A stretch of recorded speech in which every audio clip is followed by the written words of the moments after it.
Hey everyone, welcome to the Women in Product Conference. My name is Tulsee, and I'm so excited to be here with all of you today.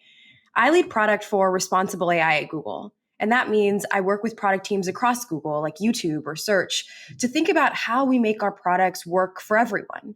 What does it mean to build experiences that are safe and inclusive? And today I'm here to talk a little bit about what it means to build for everyone, lessons that I've learned in my time doing this work, and things that you can keep in mind as a product manager as you try to build products that truly work for every user. I want to start with Bridgerton Season 2.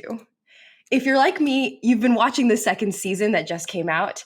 And as a South Asian woman who has always loved a good love story, to see someone who looks like me represented on screen and to see rituals that I've grown up with be a natural part of the story, that really to me is representative of what representation and inclusion is all about, right? It's all about feeling seen. And that's really the feeling we want to bring into our products. When a user uses YouTube or the home or opens up their phone, we want to make sure that our products work for every user and that every user in the experiences they have can complete their needs and their tasks, but also feel seen, like their voices are valued and heard as a part of that process. So whether it's ensuring that diverse creator voices succeed on YouTube, that any accent can get appropriate help from the assistant, and any face can successfully and safely unlock their phone, building inclusive products has to be a core part of building a good product experience. So, what does it really mean to build for product inclusion? What does it look like to drive product inclusion work? So, I'll talk through an example of something recently that we've done with Google Search. If you're a Google search user, you'll know that you type in, some words in the search bar and you get relevant results. And really building an inclusive experience here requires recognizing that different users may have different needs and intents from searching, and that the web has a lot of content that may not always be relevant. And not only that, that can actually sometimes be shocking, hurtful, explicit. And in order to make an inclusive and safe experience, this actually requires intentional development and an intentional addressing of the concern.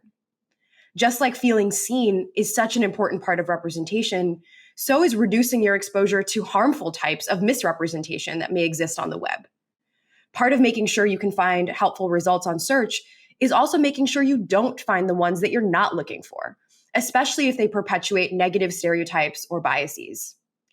We know that this is a challenge that can disproportionately impact women and communities of color. And so for me, this is an incredibly important part of building the product. And we want to be working hard and continuing to work hard to make sure that people can steer clear of this kind of content. So what does this mean and how does it actually manifest? Well, queries can have different interpretations based on where you are, what language you speak, whether it's related to a recent event, right? So let's say you type in the words M-O-L-E.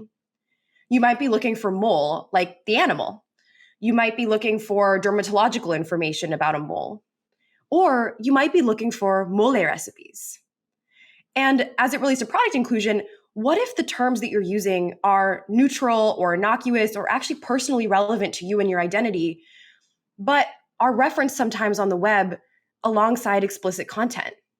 Then if we don't understand the meaning behind your query and we just match the terms to results on the web, we might actually match what you search for to that explicit content. And that can be what dominates the results. And so part of our product inclusion on search has really been about trying to understand the meaning of every query and make sure that for queries like Latina yoga instructor, we recognize that this is a query that is not at all explicit content seeking, that it is in fact about an individual, an identity, a profession. And to make sure that our product is safe and inclusive, we actually understand that intent and then remove explicit results for that query. And this is using this particular launch that I'm talking about here is using a new machine learning advancement called BERT, but it's part of a broader journey that I think we're taking as a product around intentional product inclusion, one where we have to continue to invest in how products like search work, right? And to make sure that we actually improve the results for these queries. And to me, what's really exciting about talking about this example is that in the process of trying to make the product better, for underrepresented communities and for identities like the Latina yoga instructor example, we actually improve the product for everyone. We're actually innovating and developing a truly better product experience by providing more relevant results for any user who searches for this query, but also by improving actually more generic queries like college dorm party. And so to me, what product inclusion is really about is about making better experiences. And those better experiences, often by thinking about those who are often left on the margins, can actually improve the overall whole. So with that, I want to talk about 3 lessons that I've learned in the process of doing this for me personally as a PM, and hopefully they'll inspire you as you think about your journey in product inclusion as well. Number one, every decision is an opportunity. What do I mean by that? Well, as PMs, you know that our products are a reflection of every choice that we make throughout the product development process, right? We make sometimes large choices like how do we define success or what even is the product that we're building. We also often on a day-to-day basis make small choices that iteratively impact the end experience. Things like what color will this be? Or how do we position this result? Or even how do we think about how we communicate about the product? And sometimes even small choices, seemingly obvious or innocuous choices, can actually lead to major differences in the experience of the user. So every time you make a choice, think about what are the assumptions behind those decisions? Who do those assumptions maybe work really well for? And who might they be leaving out? Who else? In the 1950s, Kodak actually exemplified this exact challenge. When you look at the card on the left, you'll see a woman named Shirley. In the 1950s, Kodak was building color cameras, and they wanted a way to color calibrate the camera, right? How do you define success of whether the colors are actually rendering in the right way? So what they did is they took one of their models named Shirley, and they took a picture of her with a few colors surrounding her. You can see the red pillow, the blue pillow, the yellow pillow. And they said, well, this is a great representation of the kind of images we want our camera to take. We'll use this MVP as success. And we'll calibrate our cameras according to this, and then make sure that they therefore work across the board. A decision that felt seemingly obvious, right? Not one necessarily that was malintentioned. They took a model that they used and worked with all the time. They added some color. Here we go. We have a definition of success. But what they didn't realize in the process was that the chemicals coating the film simply weren't adequate to capture a diversity of darker skin tones. And that this camera, therefore, didn't actually work for communities of color. The interesting thing is, Kodak didn't actually realize this concern until the 1990s, when chocolatier and wood manufacturers complained that the cameras weren't adequately representing the nuances of their products. And it was only then that we actually transitioned to the card on the right, where you can see women representing a diversity of skin tones actually calibrating the film appropriately. The decisions we make as product managers, they matter, and they affect experiences that we may not even be thinking about in the moment. In machine learning specifically, we often talk about what does it mean to have bias in machine learning, or what does it mean to build inclusive products? And the reality of the situation is that unfairness or a lack of inclusion or inclusion can enter the system in any point of the process. From when we collect data, where are we collecting it from, what are we collecting, to when we label that data, to when we train a model and decide what success looks like, to when we actually build the product experience, to when users actually interact with the product. Every step of that process has the opportunity to introduce our unconscious and conscious biases. And rarely can you identify a single moment in time or a single decision you've made that has led to the product having a certain outcome. Often it is the combination of the decisions that we make over time. And therefore, it is both a challenge and an opportunity to make sure that we are being conscious and conscientious about how those biases can come to play in our product development process. And that leads me to my second lesson, design for and with. Because we each have our own lived experiences and we each have our own conscious and unconscious biases, we also don't know the experience of everyone, nor do we have that expertise. And often as a product manager, the strength really is not in having the answers yourself, but in bringing together the strength of other voices, both internally and externally, who have diversity of expertise. Building off of the Kodak example, one of the questions we've been asking ourselves at Google is, how do we make camera products that are actually inclusive of all skin tones, that for which that is actually a critical part of the design process? And so the Pixel team said, well, what if we brought in expertise? And the teams worked directly with a range of image experts, directors, photographers, cinematographers, to try and understand how do they think about representing skin of color in their work. And these are experts who are celebrated for building beautiful and accurate imagery of people of color.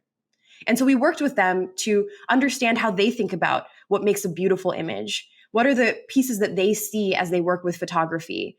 And how do we actually build that into our process? With those experts, the team took dozens of images and actually walked through what was working and not. For example, in the images you see on the screen now, we heard from experts that these images looked ashy, and they looked ashy often because of a large amount of light being placed on the subject. How do we then tune the camera or support the product, build in factors to make sure that we can actually correct and account for these types of factors specifically for these communities? And that to me was what was such a powerful part of this product, right? That it wasn't necessarily about being blind to color or ignoring different skin tones or not treating different skin tones differently. It was actually about understanding the unique needs of different skin tones and the fact that different skin tones may actually need to be represented differently in the camera to truly show beautiful and accurate photography. And so with that feedback and insight, the team was able to make changes that specifically change approaches to things like auto exposure or a more nuanced auto white balance to actually make the images that you see on the screen now, images that are powerful, beautiful, natural. I think often if you bring in the expertise, if you bring in community voices, if you bring in those who are thinking about these spaces, you actually can understand systemic biases and build to directly address those. And that is what can make a truly beautiful product. Lastly, I think one thing that has been really powerful for me is don't underestimate your own voice. As I mentioned earlier, I do not have the lived experience that many of our users as a global company with global users have. I also have very specific experiences from my own education or my own past, but I also have a voice to bring to the table. Each of us as product managers is where we are because of our voice, because of our perspective. And so for me, my journey started in 2017, in product inclusion at least, as a product manager for recommendations in YouTube. And as I was working in this space, we heard concerns from certain creator communities about how YouTube was working for them and whether or not it was working in a way that was fair and inclusive. And it started making me realize that I had never actually thought about the product development process in that way. I was looking at average metrics, overall metrics, but I had never thought about how does the experience work or not work for certain communities? And how do I actually make that a proactive part of my product development process? And so I reached out to my manager and to my leadership about creating a proactive effort at YouTube to understand and improve the way our systems work for a diversity of creators. And I distinctly remember that first meeting that I had with my leadership where I presented a deck around what I thought we could do, what that process could look like, what the product changes would include.